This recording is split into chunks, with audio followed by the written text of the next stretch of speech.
À l'instar de celle du Moyen-Ogooué, du Haut-Ogooué, du Wellington, la direction provinciale des impôts de l'Ogooué-Maritime a organisé une journée porte ouverte à l'endroit des populations de la capitale économique.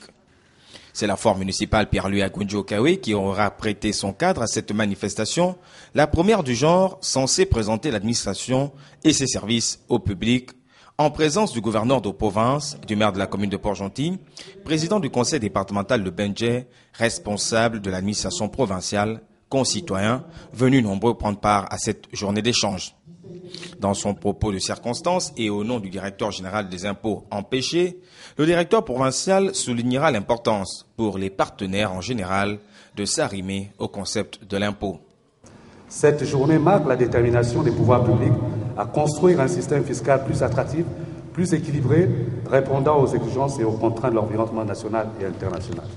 La présente manifestation se veut un cadre privilégié d'échange entre l'administration fiscale et l'ensemble des agents économiques, à savoir les ménages, les entreprises, les autres administrations et les partenaires au développement.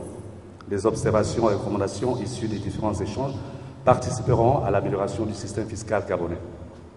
Dans ce ordre d'idées, permettez-moi, mesdames et messieurs, distingués invités, de faire un bref rappel de quelques mesures fiscales phares qui ont été adoptées récemment. En faveur des ménages disposant des revenus de source gabonaise, le Parlement a procédé à l'allègement de la fiscalité des personnes physiques.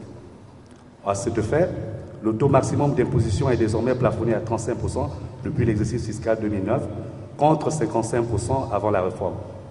La réduction du nombre de tranches de revenus imposables et des taux y afférents contribue à la diminution de la pression fiscale en matière d'impôt sur le revenu des personnes physiques.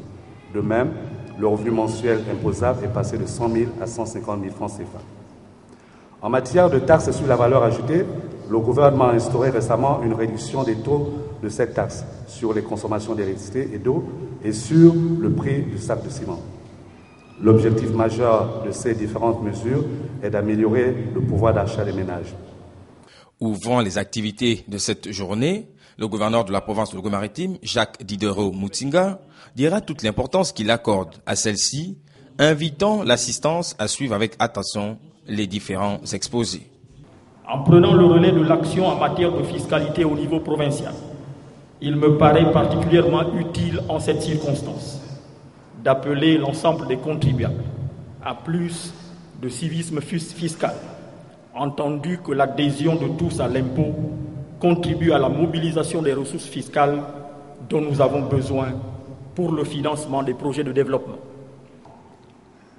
Cette invite s'adresse de façon spécifique à vous, opérateurs.